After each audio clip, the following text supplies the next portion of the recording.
Berkata Imam Al-Qushairi rahimahullah ta'ala, jikalau dikata orang, bolehkah seseorang melihat Allah dengan mata kepalanya di dunia ini? Bolehlah ada. Aku tadi bertemuan Allah Ta'ala umpamanya. Bolehlah mengaku bahwa inya melihat Allah lawan mata kepalanya.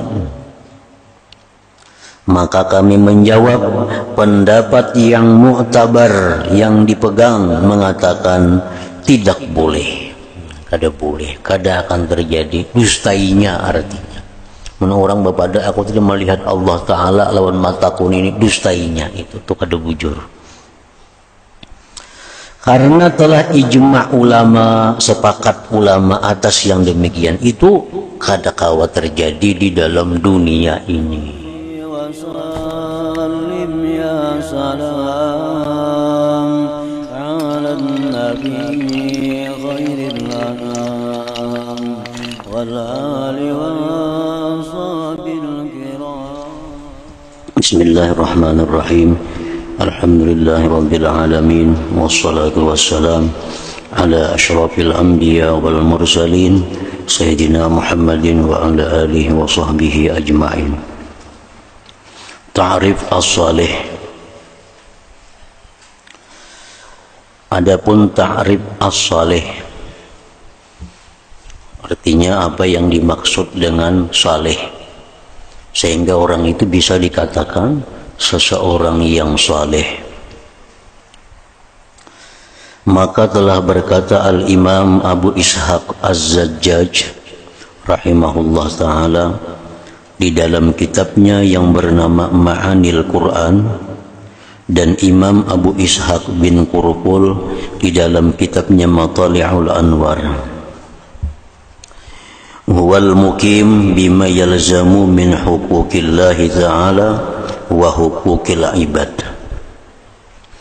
Artinya orang yang saleh itu ialah orang yang senantiasa menunaikan kewajibannya terhadap Allah dan kewajibannya terhadap manusia. Apabila kita menunaikan apa-apa yang diwajibkan Allah terhadap Allah, sembahyang yang wajib kita laksanakan, puasa yang wajib kita laksanakan, zakat yang wajib kita laksanakan, haji umrah bagi yang mampu dilaksanakan, yang wajib-wajib.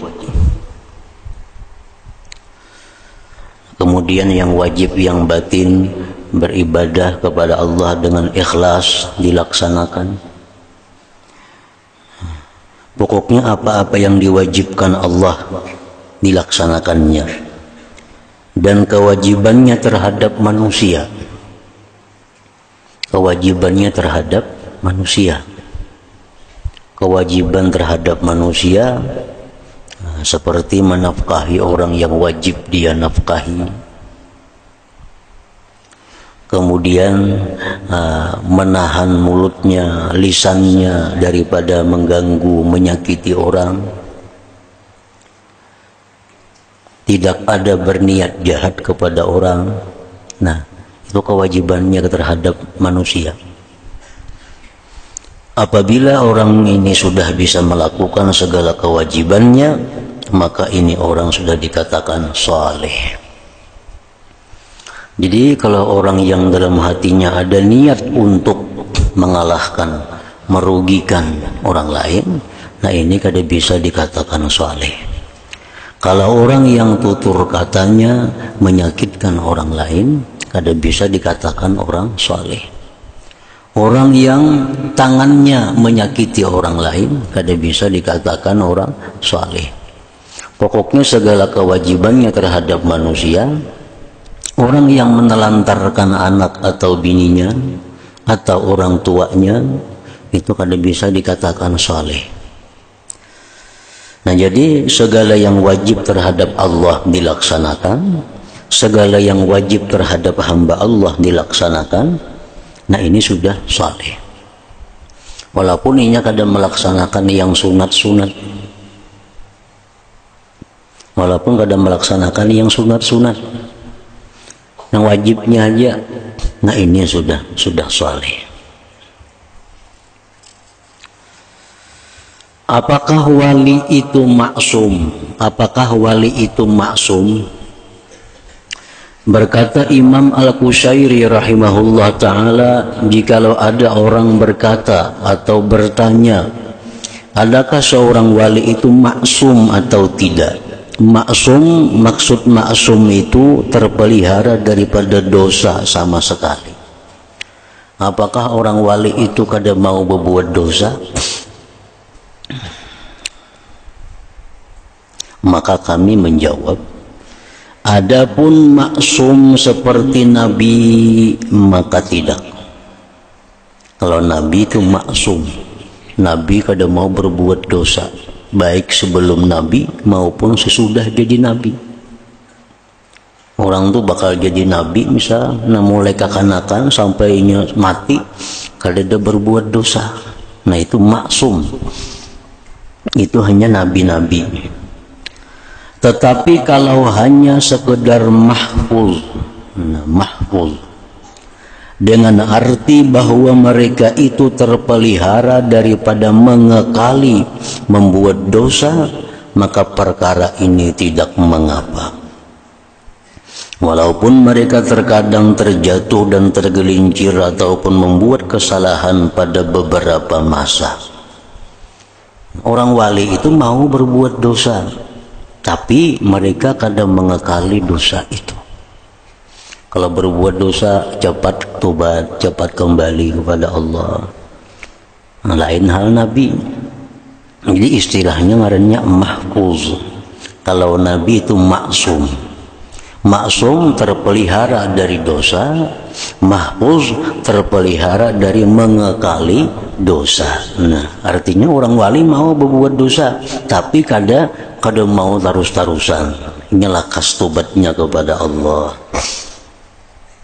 Pernah orang bertanya kepada Imam Al-Junaid Al-Baghdadi rahimahullah ta'ala, adakah orang yang arif itu boleh berzina? Orang yang sudah ma'rifat dengan Allah, orang yang sudah jadi waliullah, maulainya berzina. Lalu Imam Al-Junaid menundukkan kepala sekejap, kemudian lalu beliau mengangkatkannya sambil berkata, wa kana amrullah qadaran maqdura. Maksudnya, dan adalah keputusan Allah itu sesuatu takdir yang mesti berlaku. Artinya boleh, mungkin, bisa orang wali, orang makrifat itu berzina. Tapi kada selalu, kada jadi gawian. Andai kata mereka pun jatuh dalam takdir Allah berzina, mereka segera tobat kepada Allah. Dan berkata Imam Sahal Al-Tustari rahimahullah ta'ala, jikalau ditanya, adakah pernah hilang rasa takut kepada Allah ta'ala daripada hati para wali? Maka kami menjawab, biasanya khauf senantiasa ada di hati para wali yang besar-besar. Walaupun demikian, namun masih boleh berlaku kelalaian dengan cara yang jarang sekali. Artinya orang wali itu kalau hatinya memang selalu takut kepada Allah, tapi perkara berbuat dosa itu boleh terjadi kepada mereka itu. Dan berkata As-Sari As-Saqati rahimahullah ta'ala, jikalau salah seorang daripada kamu masuk ke dalam sebuah taman yang dipenuhi dengan pohon-pohon kayu, dan di atas tiap-tiap pohon itu ada seekor burung yang berkata dengan lidah yang fasih, Assalamu alayka ya waliyallah. Artinya, salam sejahtera ke atasmu wahai wali Allah. maka seandainya ia merasa tidak takut daripada tipuan, niscaya ia menjadi tertipu. Dan hikayat yang seperti ini banyak sekali. Artinya andai kata orang ini masuk ke suatu kebun. Di kebun itu ada burung. Lalu burung tadi bersuara lawan inya, "Assalamualaikum ya wali." Burung bersuara, "Assalamualaikum hai wali." Nah, lalu orang tadi merasa bahwa dirinya itu wali. Lalu orang tadi merasa bahwa dirinya itu aman. Nah, maka ini orang tertipu. Itu orang tertipu. Dan beliau berkata pula, jikalau dikata orang, bolehkah rasa takut daripada tertipu itu hilang dari hati seorang wali? Kami menjawab, jikalau seorang wali itu sedang tenggelam pada syuhudnya, perhatiannya, dan telah hilang segala perasaannya daripada segala yang ada yang di sekelilingnya, maka pada waktu itu rasa takut tertipu tadi telah hilang daripadanya. Apakah orang wali itu hatinya itu hilang perasaan takut, takut mati jahat, takut mati karena membawa iman, maulah hilang takut itu di hati orang wali? Kalau dia dalam keadaan musyahadah kepada Allah, itu bisa hilang perasaan takut tertipu itu. Tapi kalau mereka kembali kepada keadaan normal, nah, perasaan takut terhadap tertipu itu selalu ada dalam hati mereka.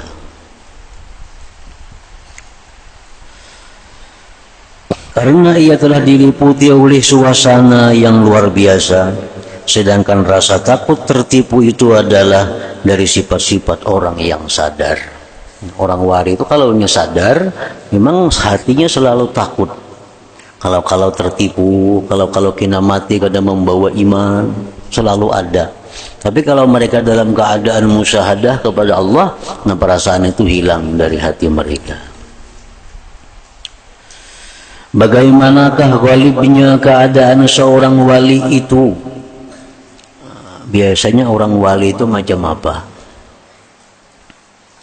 Berkata Imam Al-Qusairi rahimahullah ta'ala, jikalau dikata orang, apakah keadaan yang ghalib, yang biasa artinya, ke atas seorang wali dalam keadaan sadarnya.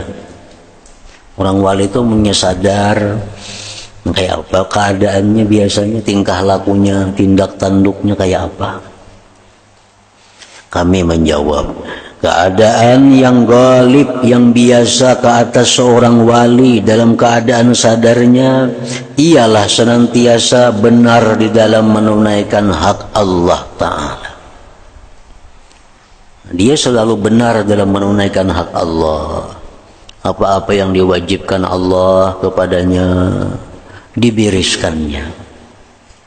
Apa-apa yang menjadi kewajibannya terhadap Allah, diselesaikannya, dilaksanakannya. Dan senantiasa orang wali itu menaruh balas kasihan dan lemah lembut ke atas makhluk Allah. Sifat orang wali itu sifatnya orangnya lemah lembut dan kasihan kepada makhluk Allah. Dan senantiasa berusaha meluaskan kasih sayangnya bagi seluruh makhluk Allah.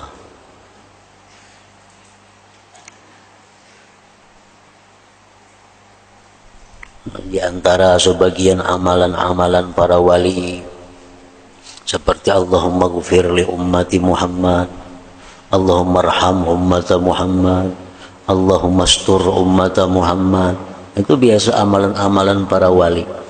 Artinya apa? Ya Allah, ampunilah umat Nabi Muhammad. Ya Allah, sayangilah umat Nabi Muhammad. Ya Allah, tutupilah keaiban-keaiban umat Nabi Muhammad. Nah, itu doa-doa yang seringkali diamalkan oleh orang-orang wali. Bukti bahwa mereka itu berusaha meluaskan kasih sayangnya bagi seluruh makhluk. Dan senantiasa mampu menanggung penderitaan yang datang daripada mereka. Biasanya orang wali itu dan senantiasa mampu menanggung penderitaan yang datang daripada mereka makhluk. Orang-orang yang kesusahan biasa diselesaikannya, orang-orang dalam kesulitan dibantunya, orang-orang dalam keadaan sengsara diselamatkannya dengan akhlak yang mulia, dan senantiasa memulakan mencari ihsan, kebaikan daripada Allah untuk mereka dengan tanpa diminta daripada berbuat demikian, dan senantiasa menumpukan perhatian bagaimana usaha yang harus dibuat untuk keselamatan mereka. Jadi orang wali itulah pekerjaannya, hak Allah dilaksanakannya, namun hatinya selalu berusaha menyelamatkan makhluk Allah, hatinya selalu berusaha menyayangi makhluk Allah. Nah, itulah keadaan orang wali pada biasanya. Dan tidak ada rasa hendak membalas daripada kejahatan mereka. Orang menyakitinya, orang memfitnahinya, orang menjelikkannya, kada mau membalas, kada mau membalas. Dan sangat jauh orang wali itu dari perasaan dengki terhadap mereka. Orang wali kada mau dengki, kada mau. Ada orang nyaman, alhamdulillah. Ada kawan dapat nikmat, alhamdulillah. Kada mau dengki, kada mau sakit hati bila kawan nyaman. Dan tidak mengharapkan sesuatu daripada harta benda mereka. Orang wali kada mau berharap terhadap harta benda orang. Mudahannya mau beri aku, mudahannya mau menjami aku. Kada mau berharap kepada harta benda mereka. Dan meninggalkan sifat tamak dengan apa cara sekalipun, dan senantiasa menjaga lidahnya daripada menyebut-nyebut mereka dengan jahat, dan daripada membilang-bilang kejahatan mereka manusia, serta tidak suka bertengkar, sama ada dalam urusan dunia maupun dalam urusan akhirat. Kada mau berdebat, kada suka kekerasan. Jadi artinya orang yang pengarasan itu kada mau orang wali.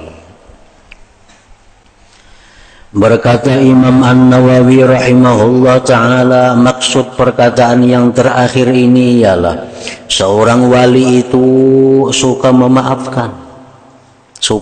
memaafkan, daripada menuntut hak-haknya di dunia ini. Dia dizalim, padahal dia berhak untuk membalas, boleh untuk membalas, tapi dimaafkannya.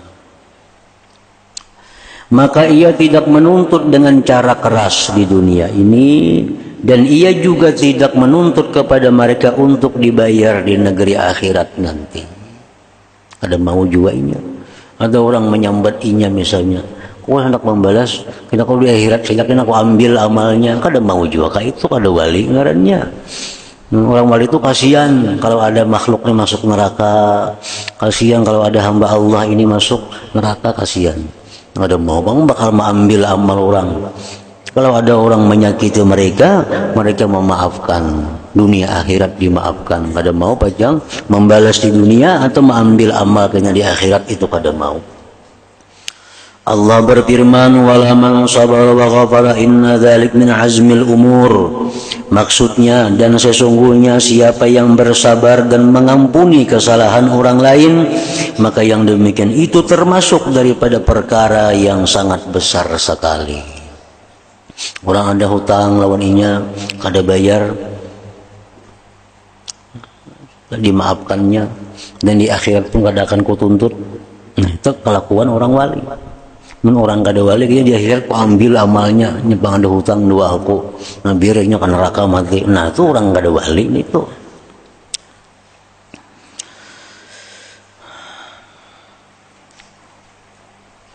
Dan firman Allah Ta'ala lagi, wal kazimin al ghaiza wal 'afina 'anil nas wallahu yuhibbul muhsinin. Maksudnya, dan orang yang bertakwa itu mereka yang menahan marah dan memaafkan kesalahan orang lain, dan Allah itu cinta akan orang yang berbuat baik.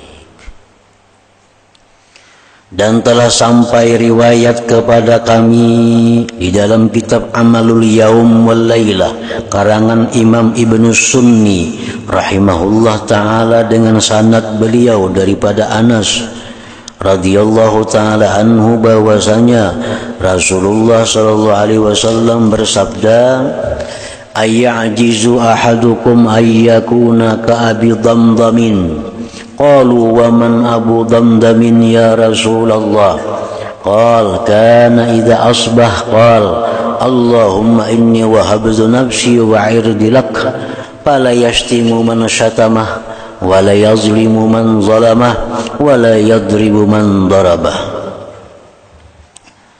Maksudnya, apakah seorang kamu, ujar Nabi, apakah seorang kamu lemah daripada mengikuti Abu Damdam?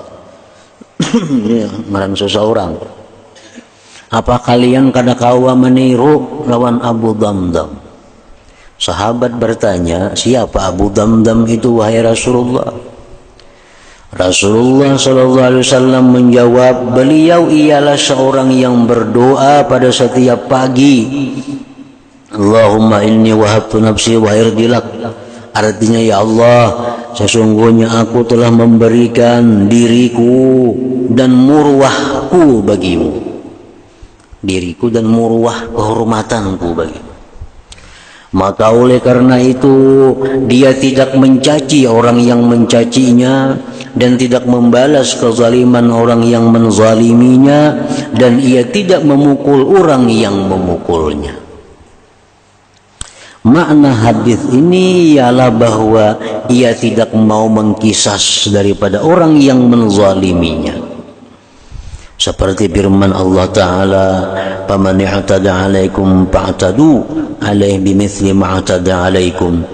Maksudnya, maka siapa yang melampau batas ke atas kamu, maka bolehlah untuk kamu membalas perbuatan mereka itu dengan balasan yang serupa seperti yang diperbuat mereka ke atas kamu.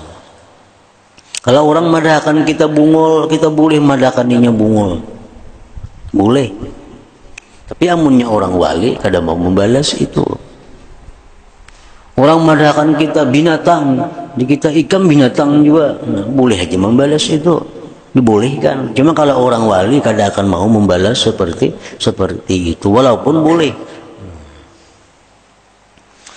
Di antara karamat yang terbesar, berkata Imam Al-Qushairi rahimahullah ta'ala, dan ketahuilah bahwasanya daripada sebesar-besar karamat wali itu ialah kekalnya taufik Allah baginya untuk melaksanakan ketaatan dan terpelihara daripada dosa dan perkara-perkara yang menyalahi syariat. Ini karamat yang paling agung sudah. Karamatnya lebih hebat daripada berjalan di banyu, lebih hebat daripada terbang di udara, lebih hebat dari karamat lainnya. Karamat di mana orang ini selalu diberi Allah taufik untuk taat dan dijauhkan dari maksiat. Nah, ini sudah karamat. Ini bila berbuat kebaikan mudah, bila berbuat jahat dihalangi oleh Allah, kada jadi. Nah, bila selalu demikian, itu sudah karamat yang paling besar sudah. Berkata Imamun Nawawi rahimahullah ta'ala, maka masuklah di dalam perkara yang menyalahi syariat ini perkara-perkara yang bukan maksiat, seperti perkara yang makruh tanzih, dan seperti meninggalkan bersedap-sedap dengan syahwat yang disunatkan meninggalkannya. Termasuk itu, dia dijaga oleh Allah daripada bersenang-senang, berlezat-lezat dengan sesuatu yang bisa membuat dia lalai, lupa kepada Allah.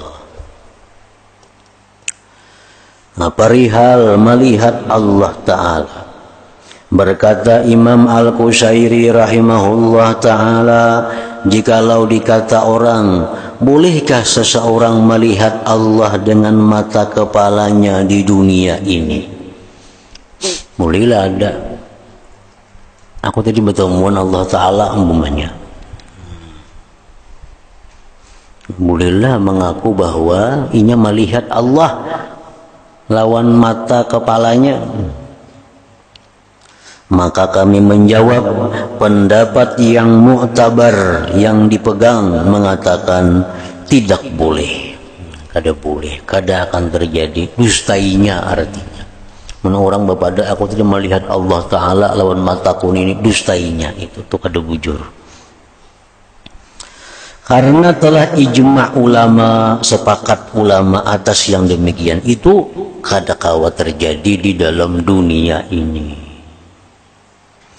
Beliau berkata pula, dan aku telah mendengar Al-Imam Abu Bakar bin Paurak radhiyallahu anhu menghikayatkan daripada Abil Hasan Al-Asy'ari radhiyallahu ta'ala anhu bahwasanya beliau berkata pada masalah yang seperti di atas, bolehkah melihat Allah di dunia? Dua pendapat, yaitu ada yang mengatakan boleh dan ada yang mengatakan tidak boleh, seperti tersebut dalam kitab Ar-Ru'yatul Kabirah. Adanya pendapat mengatakan mungkin saja orang bisa melihat Allah di dunia. Nah, pendapat yang kuat itu ya jelas yang pertama tadi yang kada mungkin. Berkata Imam An-Nawawi rahimahullah ta'ala, sebenarnya telah menukilkan oleh sekumpulan ulama akan ijma kesepakatan bahwasanya tidak mungkin seorang wali di dunia ini melihat Allah Ta'ala dengan mata kepalanya seperti apa yang telah disebutkan pada dalil sama'i naqli. Jikalau tidak, sudah tentu perkara tersebut mungkin pada akal di sisi ahli sunnah. Secara akal mungkin, tapi ada dalil Quran yang mengatakan kada akan bisa. Adapun melihat Allah bagi orang yang mukmin di negeri akhirat, maka itu adalah suatu perkara yang telah diijma'kan oleh ahlu sunnah wal jamaah. Namun di akhirat, kena di surga melihat Allah itu sudah nyata, bisa terjadi. Dan ada khilaf di kalangan sahabat dan juga tabi'in tentang apakah Nabi sallallahu alaihi wasallam melihat akan Allah pada malam Isra dan Mi'raj. Maka pendapat yang dipilih di sisi kebanyakan ulama bahwasanya Nabi sallallahu alaihi wasallam telah melihat akan Tuhannya pada malam itu. Inilah pendapat Ibnu Abbas radhiyallahu anhuma, dan sebenarnya saya telah menguraikan masalah ini dengan panjang lebar di awal kitab Syarah Sahih Muslim rahimahullah ta'ala. Adakah kewalian itu boleh dilucutkan? Apakah wali itu, kewalian itu boleh dilucutkan? Berkata Imam Al-Qushairi rahimahullah ta'ala, jikalau ada orang bertanya, bolehkah seorang wali yang telah sampai ke makam siddiqin itu berubah di kemudian hari? Orang ini asal wali, cuma sekalinya diampihi Tuhan jadi wali, maulah. Orang ini asalnya jadi wali, tapi akhirnya dilucuti Tuhan, ditarik Tuhan kewaliannya itu, sehingga jadi orang biasa. Mungkinlah terjadi itu. Jawabnya yang demikian itu boleh, bisa itu, bisa. Orang wali dipecat Tuhan sampai jadi wali. Dan inilah pendapat yang kami pilih. Dan boleh pula bahwa seorang wali itu mengetahui bahwa dia sudah tidak akan berubah sampai ke akhir hayatnya. Maka ini termasuk salah satu di antara karamat wali tersebut. Nah, boleh juga terjadi bahwa si wali itu tahu bahwa dia matinya bakal surga. Si wali ini bolehnya tahu, artinya diberitahu oleh Allah bahwa dia selamat sampai ke surga. Boleh terjadi, dan itu dianggap satu karamat bagi orang wali tadi. Dan bagi golongan yang berpendapat bahwa di antara syarat wali itu mesti ia mati dalam keadaan beriman. Mereka mengatakan bahwa tidak boleh berlaku perlucutan itu. Ada juga pendapat mengatakan bahwa bila orang jadi wali itu kadang mau lagi dicabut walinya itu. Nah, ada juga pendapat itu. Dan bagi golongan yang berpendapat bahwa seorang wali itu hanya seorang mukmin yang kuat dan ada kemungkinan ia akan berubah pada suatu masa yang akan datang, mengatakan bahwa perkara tersebut mungkin berlaku walaupun wali itu telah sampai ke makam siddiqin. Nah, pendapat yang kuat ini, jangankan wali biasa, wali yang sudah sampai ke makam siddiqin pun itu bisa dicabut Tuhan kewaliannya. Dan pendapat yang kedua inilah pendapat yang kami pilih.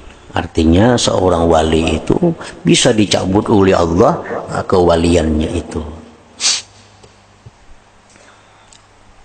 Dan banyak kisah, banyak contoh yang mengisahkan demikian.